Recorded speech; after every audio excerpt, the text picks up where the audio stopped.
Hello and welcome to the Nexus. Today we're going to be reviewing, which one? It's going to be one of these. Let's take a look. So today we're going to be looking at Noonien Singh from the Wrath of Khan. This is the packaging. Like I said, the back of the packaging is the same on all of them. You can scan the QR code. It will take you to the Star Trek Playmates website. There's a few things wrong I didn't know about this. Firstly, it says the classic Star Trek movie series.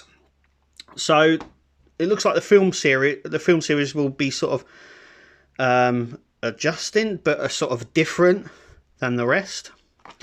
So it means we'll probably end up getting the other two, Kirk and Spock, in sort of their TOS uniforms. It also means that they're doing a movie series. So we'll probably get ones from First Contact, Generations, and the J.J. Abrams movies as well. But today we're looking at this. Now, if this is the movie line, which we know from the back there, it does say movie series. Why does it have the original Enterprise? It should have, if you're really geeky like me, it should have the Enterprise A on there. That was the ship. Well, not the Enterprise A, the refit. Because that was what was on the show. Or it should have had the Reliant, at least.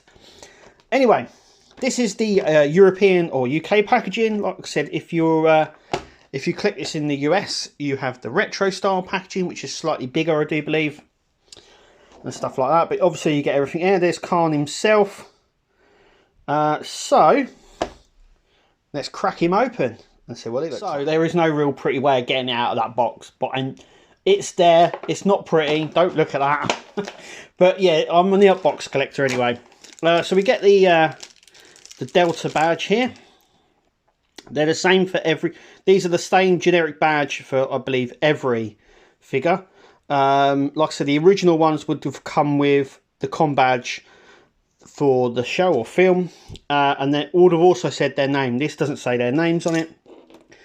We also get these accessories, which we'll have a look at. So we get this sort of communicator, sort of distress signal box that he had. It's hollow, very basic, but it is there. We also get his bent cattle prod. Is that what it is? Is that his cattle prod? It's bent. It's absolutely bent to hell. We also get the phaser as well, which is nice. It's nicely sculpted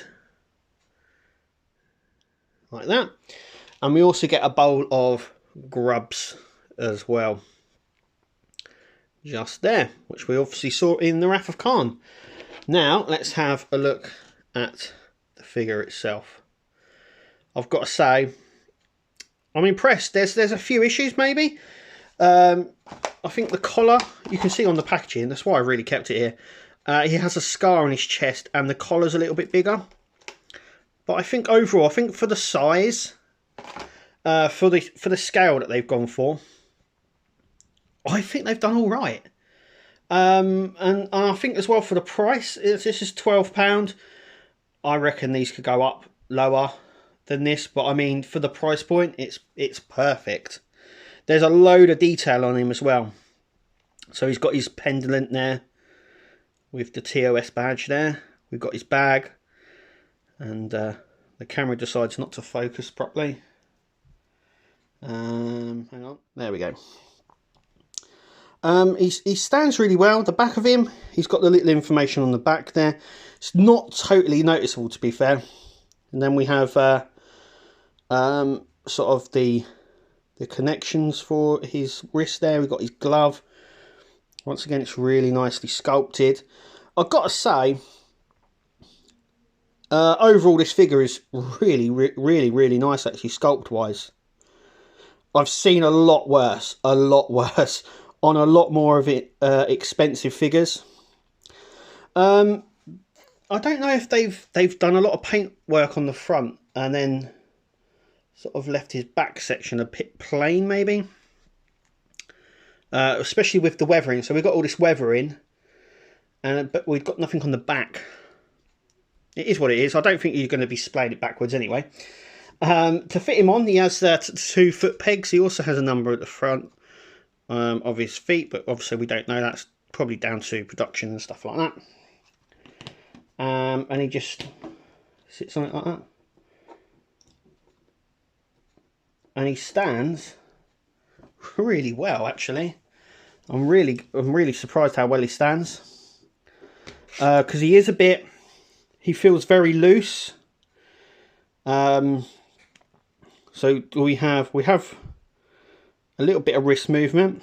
We have his arm, and you can bend him up. His legs as well. You can sit on the chairs properly.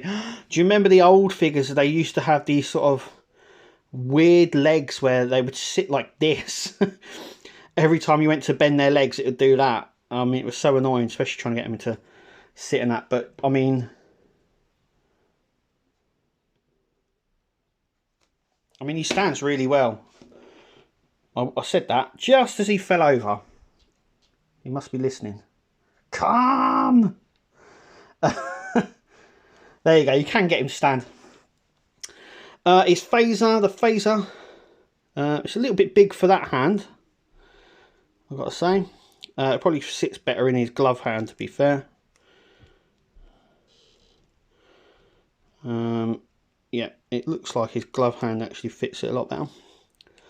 Yep. So you can have him holding the phaser. The cattle prod, yeah, you can hold that. It's like, right, trick or treat. If you know, you know. That's all I'm going to say about that. It's going to get the cattle prod. I think it's really good. I think the accessories are really nice. Though they're basic, I think if you're a little Trekkie fan, you'll absolutely love this guy. And if you're just a sort of a collector that likes just have him on display, I think he looks really good, actually. And I'm happy that we've got him. It's cool that we've actually got a villain as well. I don't know whether they plan to do this in other waves. I hope they do. But yeah, look, let me know what you think in the comments down below, and we'll see you at the next video.